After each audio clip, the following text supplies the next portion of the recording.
I recently got some new Athearn Genesis in-scale cars. These are some acid tank cars and some ACF covered hoppers. These are my first in-scale Genesis cars and they are impressive. But why did I get them? And what does it mean for my layout? This video is brought to you by Model Railroad Academy. Model Railroad Academy is your online resource for model railroad instructions, ideas, and information, with loads of tutorials and articles for model railroaders of every skill level. One of my favorite videos that I've watched recently is making your own homemade ballast, and it's just a really cool tutorial that shows you how to make custom ballast in case you're doing a prototype that doesn't have a commercially available ballast. Plus, you can find tutorials on everything from bench work to electronics to scenery, all sorts of things there. The first 1,000 people to sign up at the link in the description below will get a full year of premium membership to Model Railroad Academy for $1.49. Offer is valid for new members only. I'm going to bluff this for you bottom line up front. I'm changing what one of my industries does. This spot right behind me was originally supposed to be a candle factory, but the traffic it received wasn't enough of a variety of car types or volume of cars to really give some serious play factor. Luckily, the buildings are pretty generic that I can change it pretty easily. Right next to the candle factory is an OSB factory, that particle board that people use to sheet their houses when they're building them here. And this thing's quite large and gets a lot of different car types. This includes tank cars, hopper cars, box cars, flat cars, and plus I have a place right next to it that I can model raw wood being brought in and then brought into the factory. I have everything else needed to service this except tank cars. There are corrosive chemicals that are needed, so I needed some acid tank cars. These Athearn Genesis tank cars are really the only ones that I've bought in scale that really give scale trains rivet counters a run for their money. Everything from the brake hoses to the handrails and the extremely crisp paint lines. These things are detailed to the nines. They also have metal wheels, so they roll like a dream. Plus, Accumate couplers, so they work with most other in-scale items that have those micro-trains compatible couplers. The hoppers have the same level of detail as the tank cars and perform just as well. Now, I've got a link in the description for these if you want to pick them up. Now, frankly, I love these cars already, and I cannot wait to get these on my layout. So let's run a little op session and do that. Before we begin, I'm only using one engine per train for most of them. I'm still working on consist for my layout, so you will only see single engines hauling some large trains, so don't worry about that too much. Now we're going to start with the grain train out of Winston-Salem at the junction with Norfolk Southern.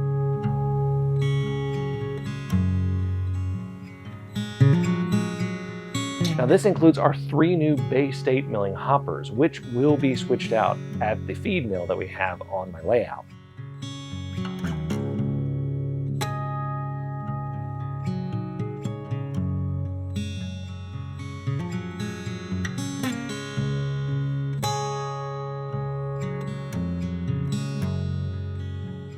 We get to the feed mill and we can start. We're going to drop off 4 cars here. Now the industry has its own little switcher that can handle the cars, so we just need to drop them off on the passing siding and the little switcher will handle the rest.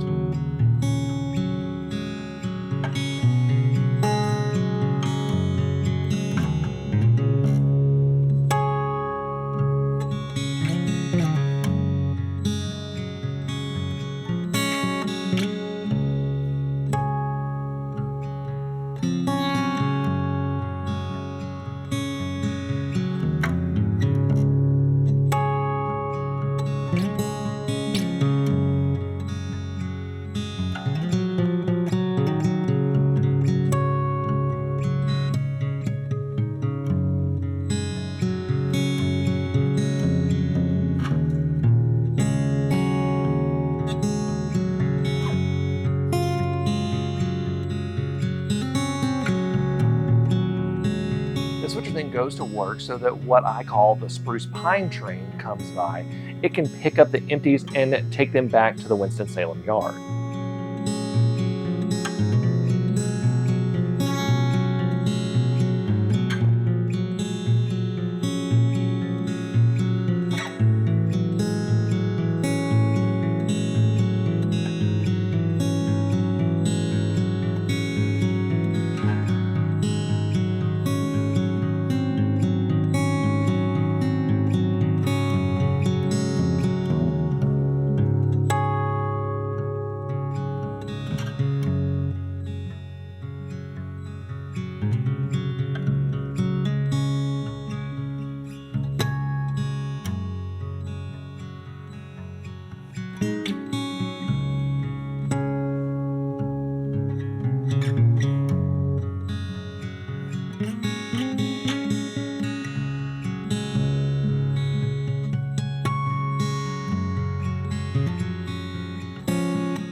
While all of that is going on, the grain train is heading to the feed mills west of Elkin, which are off layout in my case.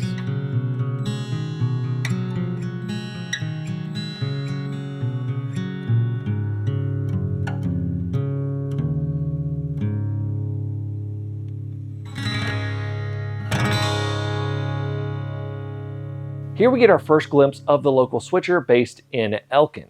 It looks like a BNSF SD40-2, but it's actually a Wells Fargo rail leased unit. The FURX is a holdover from when it was owned by the now defunct First Union Bank. Next is our Spruce Pine train, which is hauled by two Blue Ridge and Western G15s. Now this train has cars for the industries here right around Elkin.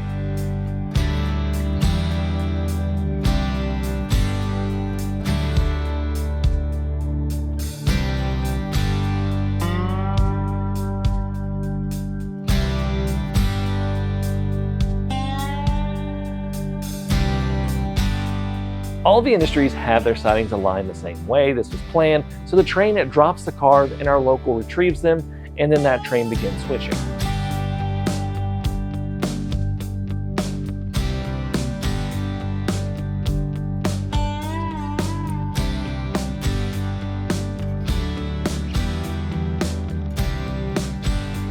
And then it decided that it didn't want to work today. So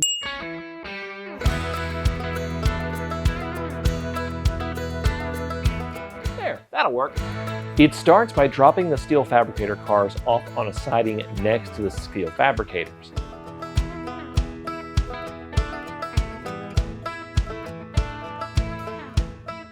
Once that is done, the train does a shove to the OSB board plant.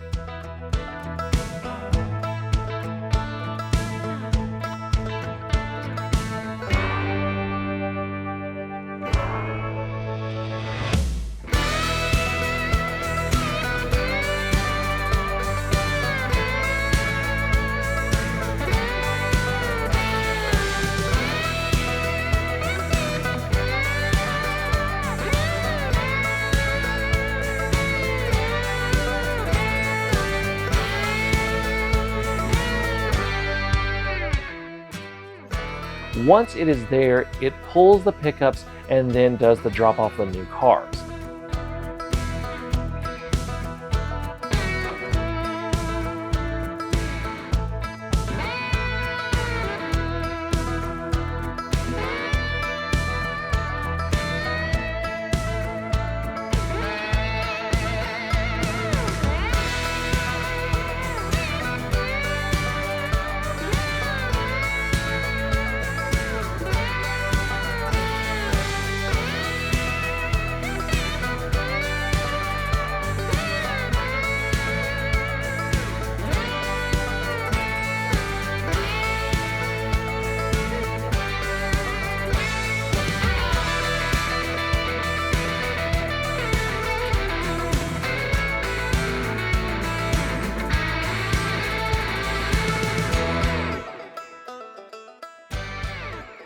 And then it heads back.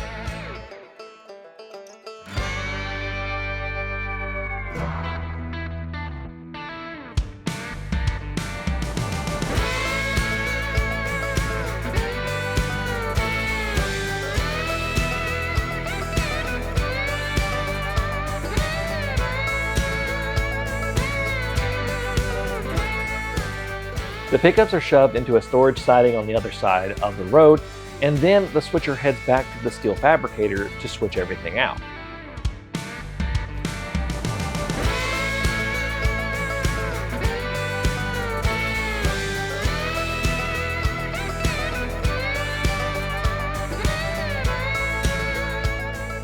It shoves the pickups in with the rest of the cars over on the siding.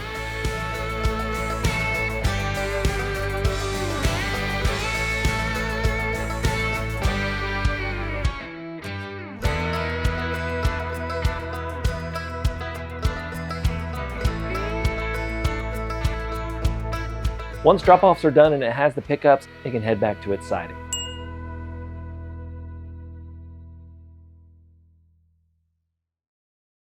See, Everything is fine. Nothing to see here. I really like these new Athearn cars. They integrated well into my operations, and as this layout gets more polished, the operation scheme is going to do the same. Acquisitions like this are extremely important for what I'm doing here, and I'm really excited to get more cars like this. I'm going to have to give Athearn more looks in the future.